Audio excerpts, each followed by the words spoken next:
We do want to turn now to more economic fallout from the government shutdown. The Bureau of Labor Statistics announcing it is canceling its October inflation report and delaying the release of its November report. The announcement coming as the White House appears to be responding to growing frustration among consumers and voters on the issue of inflation and the cost of food. The president announcing late yesterday that he's rolling back tariffs on additional imports from Brazil, including fruit, coffee, cocoa, and beef. NBC News senior business correspondent Christine Romans joins me now. Christine, thanks so much for being here. Kristen. So, hi there. It's great to see you as always on this Friday. So, help put this into perspective, Christine. Is the Trump administration rolling back tariffs or exempting some products from tariffs altogether? How should we think about this? Now, remember, these tariffs the president put on really in retaliation for what he saw as unjust treatment of the former president of Brazil, a political ally of his, who was tried for trying to overthrow an election there. So this wasn't about trying to get domestic production back to the United States. This was a political tariff, and now they're taking that off. Remember, we don't grow coffee in the United States, so when you put a tariff on coffee, suddenly, you know, that's not going to promote a bunch of coffee farms coming into the United States. It might just raise costs. And look at how prices have risen over the past year for coffee, for steak, for ground beef, for bananas. These are just some of the food prices that have been rising. So what the White House is saying it's doing, Kristen, is taking off that 40% extra tariff that they slapped on because of what they thought, because of the treatment of Bolsonaro, the former president there. And prices on many of these items are, quite frankly, up significantly from a year ago, Christine.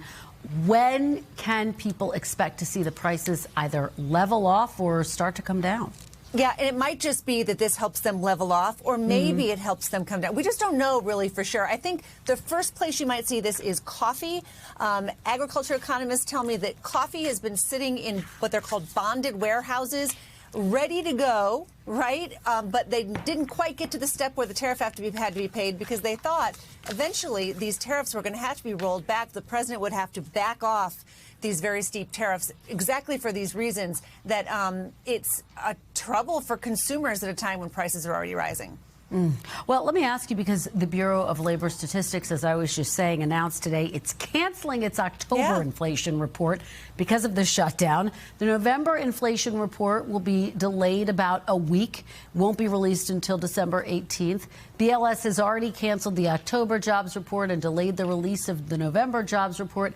How difficult is it to assess the health of the economy right now, Christine, given all of these delays? Driving in a fog, you know, and it was the Fed chief recently who said when you're driving in a fog, you slow down, which is one reason why some people think the Fed might not cut interest rates in December. It's very difficult. These are numbers that markets and economists and industries and governments rely on.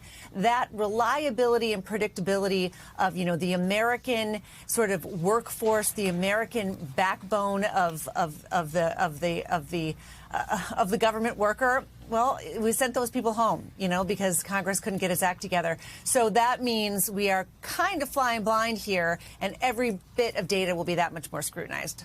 All right. Christine Romans, as always, thank you so much. Hope you have a great weekend, Christine. You too. Great to see you. We thank you for watching. And remember, stay updated on breaking news and top stories on the NBC News app or watch live on our YouTube channel.